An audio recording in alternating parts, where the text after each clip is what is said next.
নমস্কার বন্ধুরা, মানবীর রান্নাঘরে আপনাদের সবাইকে স্বাগত জানাই। আমার আজকের রেসিপি মাশরুম কারি। মাশরুম আমরা সবাই জানি যে খুবই উপকারী, নানা রকমের ভিটামিন এবং খনিজ রয়েছে এর মধ্যে, আর ফাইবারযুক্ত খাবার। সেই জন্য যারা ওয়েট লস করতে চাইছেন তাদের জন্য খুব ভালো, প্রোটিনও আছে। কাজেই যারা নিরামিষ খান তাদের জন্য প্রোটিনের একটা উৎস। তো এখানে আমি বাটন মাশরুম নিয়েছি কিছু, সেটাকে ভালো করে ধুয়ে সরু সরু করে একটু পাতলা পাতলা করে কেটে নিয়েছি। মাশরুমে কিন্তু প্রচুর ময়লা থাকে, কাজে আগে ভালো করে ধুয়ে নিতে হবে। তারপর আমি 3টে টমেটো এটা টুকরো করে নিয়ে এটা পেস্ট করে নিলাম গ্রাইন্ডারে। হ্যাঁ, আর কিছু মটরশুঁটি নিয়েছি। মটরশুঁটিটা অপশনাল, না দিলেও চলবে, অনেকে শুধু মাশরুমই রান্না করেন। তো তারপর আমি একটা ননস্টিক কড়াইতে আমি সর্ষের তেল নিয়েছি। এটা ইচ্ছে করলে সাদা তেলও করতে পারেন। সর্ষের তেল নিয়ে এখানে আমি একটু গরম মশলা ফোড়ন দিচ্ছি। এখানে একটু দারচিনি, ছোটো এলাচ আর লবঙ্গ, এগুলো একটু ফোড়ন দিয়ে দিলাম। দিয়ে আমি দুটো বড় বড় পেঁয়াজ, সেটা ছোট টুকরো করে কেটে রেখেছি, সেগুলো আমি দিয়ে দিচ্ছি। পেস্ট করে দেওয়া যেত, কিন্তু এরকমভাবে দিলে পেঁয়াজটা ভালো মতো ভাজা হবে, ওই জন্য এইভাবে দিলাম। আর আদা আর রসুন, কয়েক কোয়া রসুন আর 1 ইঞ্চি মতো আদা আমি বেটে পেস্ট করে রেখেছি, সেটা আমি এর মধ্যে দেব পরে। আগে একটু পেঁয়াজটা ভাজা হয়ে যাক। দিয়ে দিলাম পরিমাণ মতো হলুদ। হলুদটা ইচ্ছে করলে একটু পরেও দেওয়া যেত, পেঁয়াজটা ভাজা হয়েছে কিনা দেখে, কিন্তু আমি দিয়ে দিলাম যাতে হলুদের গন্ধটা না থাকে, সেই জন্য আগেই দিলাম। তারপরে পেঁয়াজটা ভালো করে ভেজে নিয়ে মোটামুটি ভাজা গন্ধ ছেড়ে যাবে, এই সময়টা আমি আদা আর রসুনের পেস্টটা দিয়ে দেবো, দিয়ে আবার ভেজে নেব।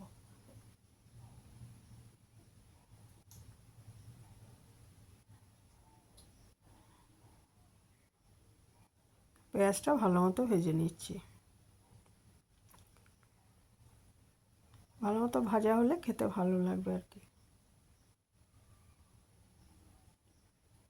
আর যারা ওয়েট লস করতে চাইছেন বা ডায়াবেটিস আছে, থাইরয়েড, সবার জন্যই কিন্তু এই মাশরুম খুব ভালো।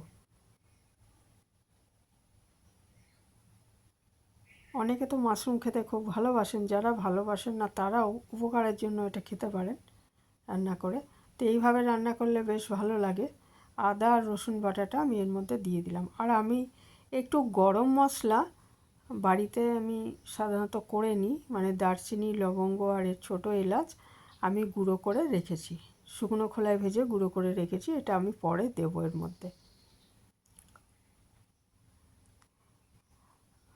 আদা রসুনের কাঁচা গন্ধটা চলে গেলে এর মধ্যে আমি, আর তার আগে আমি 2টো কাঁচা লঙ্কাও দিয়ে দিয়েছি চিড়ে।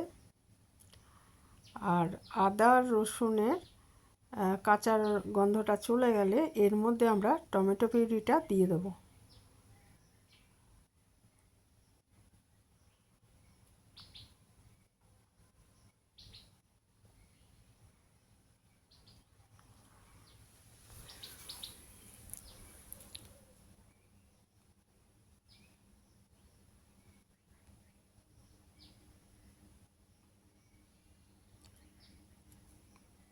আর বন্ধুদের মধ্যে কে কী মাশরুম খেতে ভালোবাসেন আমাকে জানাবেন কমেন্টে।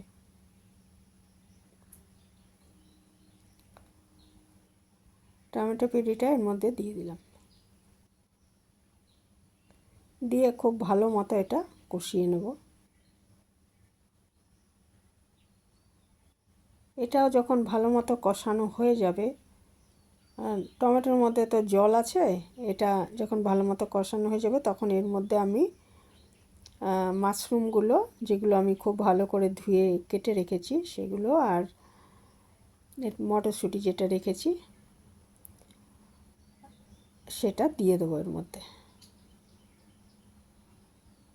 আর এর মধ্যে আমি জিরে গুঁড়ো অল্প জিরে গুঁড়ো, ধনে গুঁড়ো আর লঙ্কা গুঁড়ো এগুলোও মেশাবো মশলা হিসাবে আর কি। মাশরুমগুলো দিয়ে দিচ্ছি। এরপরে এর মধ্যে আমি মাশরুমগুলো যাতে ফ্রেশ হয় সেটা একটু লক্ষ্য রাখতে হবে, মানে ফ্রেশ একটু ভালো, মানে টাটকা দেখে আনবেন আর কি।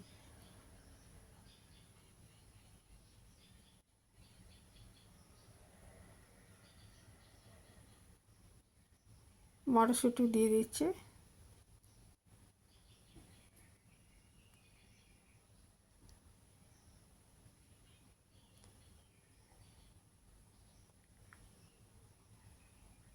এটা কষাতে থাকবো। ইচ্ছে করলে এতে আরও তেল দেওয়া যেত, আমি একটু মোটামুটি কম তেলেই আমি রান্না করার চেষ্টা করি। ধনে গুঁড়ো আর একটু জিরে গুঁড়ো দিয়ে দিলাম, দিয়ে দিচ্ছি একটু লাল লঙ্কার গুঁড়ো। এখানে তো জলীয় ভাব রয়েছে, তো সেটার মধ্যে এটা মিশে যাবে এবং আস্তে আস্তে সব কিছুই কষানো হয়ে যাবে।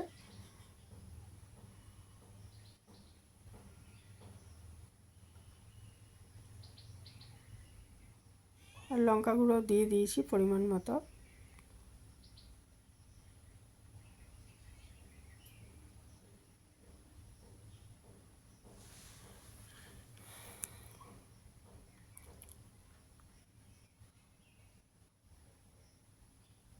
ইচ্ছে করলে এর মধ্যে একটু সামান্য চিনি দিতে পারেন। আর এই সময় আমি এখানে পরিমাণ মতো নুন দিয়ে দিলাম। নুন কিন্তু আমি আগে দিইনি, যে জল ছেড়ে যাবে বেশি, ওই জন্য দিইনি। মোটামুটি কষানোটা হয়ে যাচ্ছে, এই সময়টায় আমি নুন দিয়ে দিলাম।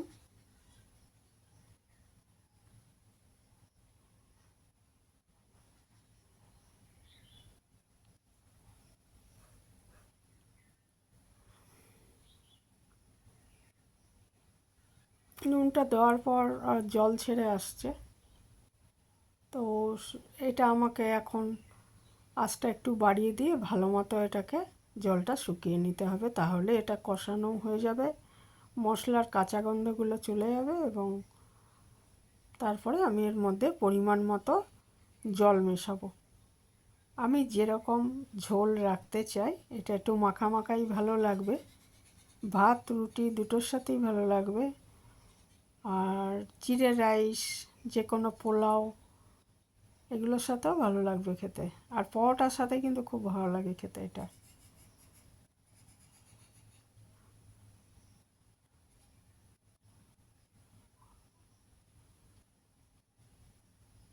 অনেক জল বেরিয়ে গেছে নুনটা দেওয়ার পর, এটা একটু আমাকে কষিয়ে নিতে হবে ভালো মতো, আর জলটা যাতে শুকিয়ে যায় সেটা দেখতে হবে। আমি কিন্তু জল মেশাইনি এখনও, ওই পেঁয়াজ আর নুনটা দেওয়ার ফলে জলটা বেরিয়ে এসছে। এরপর আমি এর মধ্যে পরিমাণ মতো জল দিয়ে ঢাকা দিয়ে লো আঁচে মিনিট 10 রান্না করে নেবো, তাহলে এটা তৈরি হয়ে যাবে।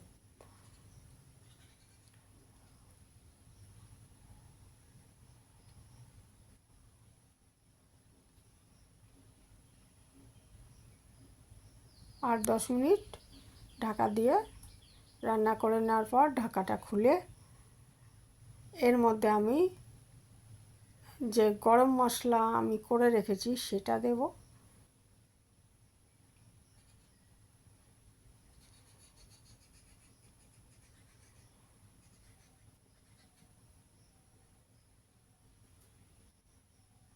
আর একটু ধনেপাতা দেব, একটু ধনেপাতা দিয়ে দিয়েছি। এখন তো আর বেশি অ্যাভেলেবেল নয়, তবু একটু ধনেপাতা আমি ছিল সেটা দিয়ে দিলাম। ধনেপাতা ইচ্ছে করলে নাও দিতে পারেন, কারণ গরম মশলা তো আমরা দিচ্ছি। আমি যে গরম মশলাটা করে রেখেছি এবার সেটা দিয়ে দেব।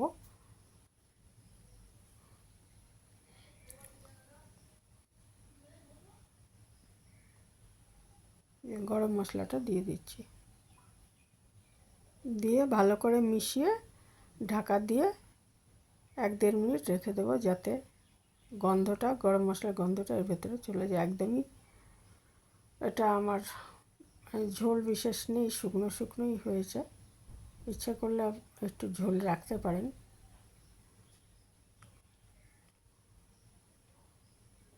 এই ছিল আমার আজকের টেস্টি আর হেলদি একটা রেসিপি, মাশরুম কারি বা মাশরুম মশলা যাই বলুন। এখানেই শেষ করলাম। ভালো থাকবেন সবাই। যারা এতক্ষণ দেখলেন তাদের অসংখ্য ধন্যবাদ।